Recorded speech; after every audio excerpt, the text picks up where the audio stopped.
Құрметті оқырмандар, көзі көрмейтін және нашар көретін азаматтармен жұмыс бөлімі назарларыңызға облыс тынысы жобасының кезекті шығарылымын ұсынады.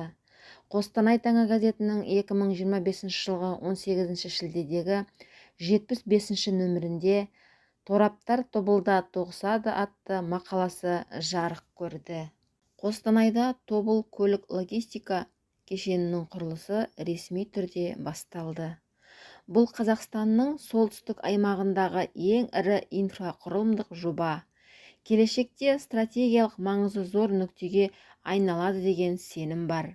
Кешен өңірдің ғана емес, елдің экономикалық географиясына елеулі өзгеріс әкеледі деп болжанып отыр. Нысанның қосалқы атауы құрғақ порт. Бұл Тобыл өңірін Қазақстанның индустриялық орталығына айналдыру мақсатына жақындата түсетін тірек жоба болмақ. Өйткені осы арқылы өңірдің экспорттық әлеуеті артып, даму көкжиегі кеңейе түсері сөзсіз. Осыдан 3 жыл бұрын жоспары құрылып, жобасы сызыла бастаған кешеннің қазығын қағу орайы енді келіп отыр. Нысан құрылысының салтанатты жол ашар рәсіміне Қазақстан Республикасы премьер-министрінің орынбасары Ермек Көшербаев қатысты. Бұл жобаны өнеркәсіпті дамыту қоры акционерлік қоғам қолдауымен Кеден Транссервис акционерлік қоғамы жүзеге асырады. Құрылыс 2027 жылы аяқталынады делініп отыр. Кешен толық қуатына көшкен соң жылына 20 футтық 400 мың контейнер немесе 11 миллион тонна жүк өткізуге қауқарлы болмақ. 500 адамды тұрақты жұмыс орнымен қамтылады. Айтқандай, логистикалық орталық индустриялық аймақта Kia зауыты, Камлит KZ, МТЗ Қазақстан, машина жасау зауыты, жауапкершілігі шектеулі серіктестігі, Алюр сияқты ірі кәсіпорындардың іргесінен орын тапты. Кешен аумағында қоймалар, терминалдар, кедендік тазарту, IT аймақ тәрізді нысандар орналастырылады.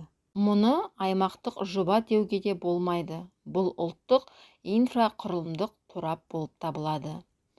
Тобыл логистика, цифрландыру, білім беру және индустрия салаларының басты тоғысатын зияткерлік платформаға айналады, деді премьер-министрінің орынбасары Ермек Көшербаев. Облыс әкімінің айтуынша бұл кешен орталық Азия, Қытай, Түркия, Иран, Ауғанстан және Еуропаны өзара байланыстыратын халықаралық көлік дәліздерімен біріктірмек. Тобыл көлік-логистика кешенінің келешегіне аса зор үміт артамыз, деді өңір басшысы Құмар Ақсақалов. Мемлекет басшысының өзі алдымызға Қазақстанды Еуразия логистикасының орталығына айналдыру міндетіміз деп айтты. Өңір басшысы жаңа кешен экспорттың артуына, инвестицияның молаюына, бизнестің жаңа белестерге көтерілуіне елеулі серпін беретінін айтты. Билік өкілдері өзара кеңестен соң болашақ логистика торамына алғашқы темір жолды салу рәсіміне куә болды. Бұдан кейін премьер-министрдің орынбасары Ермек Көшербаев құрылысы аяқталуға жақын қалған Kia, Камлит KZ жауапкершілігі шектеулі серіктестік зауыттарын аралап, тыныс-тіршілігімен жұмыс барысымен танысып қайтты. Айта кетейік, биыл жылына 70 мың көлік құрауға қауқарлы Kia зауытын жалпы қуаты 220 мың бірліктен асатын автокомпоненттер мен жиынтықтауыштар өндіретін кәсіпорынды іске қосу жоспарланып отыр. Ал дамыған логистикасыз мұндай кластер құру мүмкін емес екені анық еді.